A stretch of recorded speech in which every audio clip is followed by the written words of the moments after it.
Mahalaga din yan. Bakit mahalaga yung Isabela and Cagayan?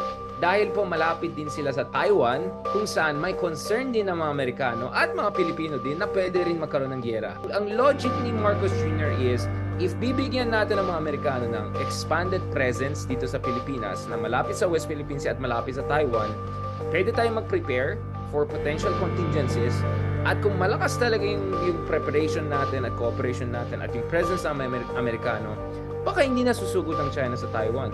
Baka hindi na tayo masyadong bubiliin kasi may panglaban na tayo. Kumbaga may kasama na tayo na malaking aliado na superpower.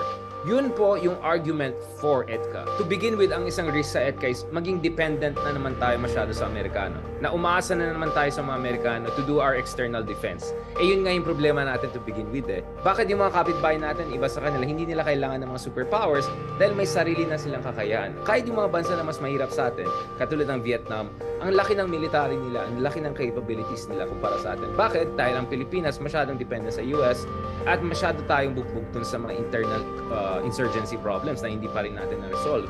So one fear with EDCA is it perpetuates a culture of dependency, strategic dependency. Pangalawa, the concern is also pag lumaki ang presence ng mga American troops sa Philippines, baka lalaki din yung probabilidad ng human rights violations or mga crimes against Filipino citizens. Of course, meron tayong mga cases unfortunately in the past, diba?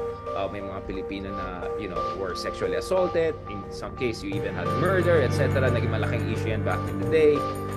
Jennifer Laude, for instance, we had that case a decade earlier. So there's a fear na kung lumaki yung presence ng American troops dito, you might see also an increase in the probability for those kinds of incidents in communities near the US bases, no? So that's one concern. Will it happen? Not guaranteed. If I think we do the proper, preparation, training, safeguards, then pwede mo i-minimize yan. But of course, the risk will always be there. But the biggest counter argument against this is, naku po, pag masyadong malapit yung mga bases sa Taiwan, baka madamay din tayo sa issues sa Taiwan. So for instance, si Senator Amy Marcos, isa sa mga critics ng desisyon ng kanyang kapatid, di ba? Is, ang sabi niya, okay, baka gets ko yung EDCA kung may kinalaman ito sa West Philippine Sea. Dahil talagang mayroon tayong hidwaan with China. Pero in Taiwan, wala naman tayong manok dyan. Bakit tayo, parang ayun na, dapat di tayo madamay dyan, di ba? By the way, Philippines has a one China policy. Ang nire-recognize lang natin, Beijing, hindi yung Taiwan as a separate country, di ba? So yun ang counter-argument. But ang point kasi ni Pangulong Marcos Jr. is that if magkakaroon ng giyera sa Taiwan, whether gusto natin or hindi, damay-damay na yan. Since US ally tayo, automatically target na tayo ng China. Even if wala tayong ginagawa, supposedly as neutral country. In fact, ang argument dito is we cannot even become neutral dahil napakalapit ng Taiwan at pangalawa, US ally tayo. Hindi pwede, kasi if magkakaroon ng giyera at namamatay yung mga American troops na napakalapit sa Philippine bases yan, sa north of the Philippines, tapos sabihin mo, neutral lang kami, ano klase kang ally, di ba?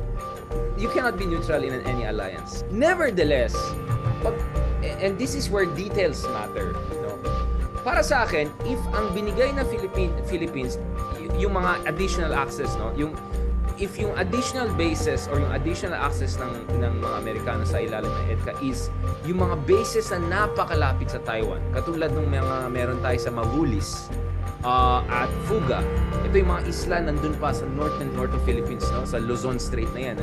Yung Mavulis po ay over just 100 nautical miles from southern shores of Taiwan. If we gave Americans access to those bases, I think very provocative na yan, no? At medyo nakikita ko yung argument ng mga critics.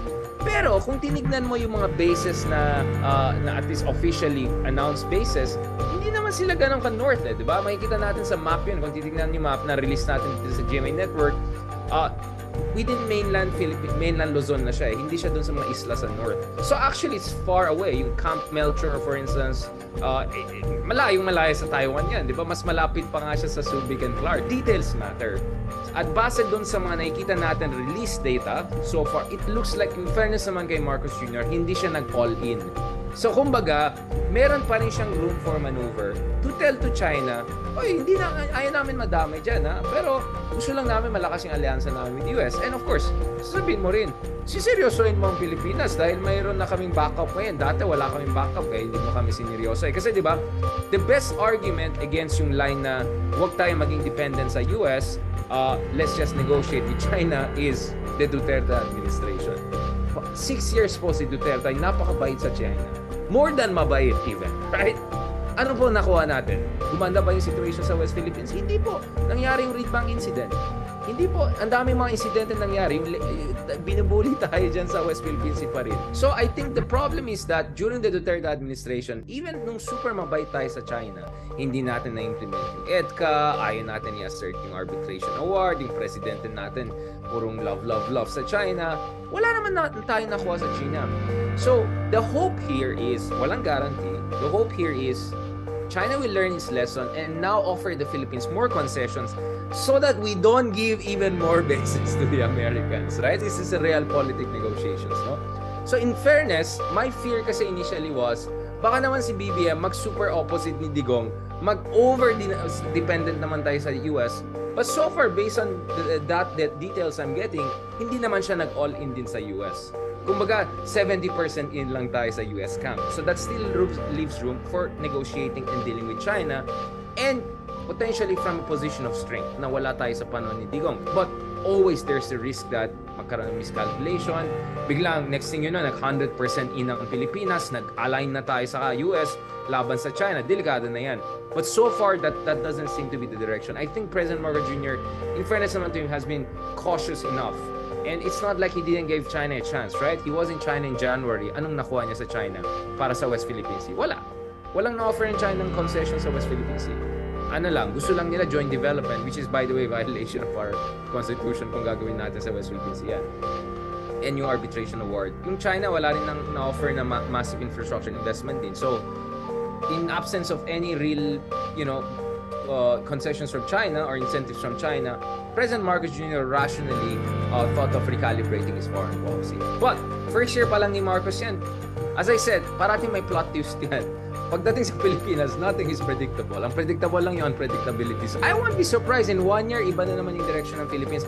Not necessarily against US, but probably if China does something good, medyo mas open na naman tayo sa China. So, for me, tactical pa rin siya more than strategic. In short, pwede pa i-dribble ni Marcos Jr. yan. Kung basketball ang metaphor, pwede pa natin i-dribble yan para better yung position natin in dealing with China. Kung magaling si Marcos Jr. in doing grand strategy, he's still new. I cannot say for sure he's gonna be as effective, but he can do that if he knows how to play his card well.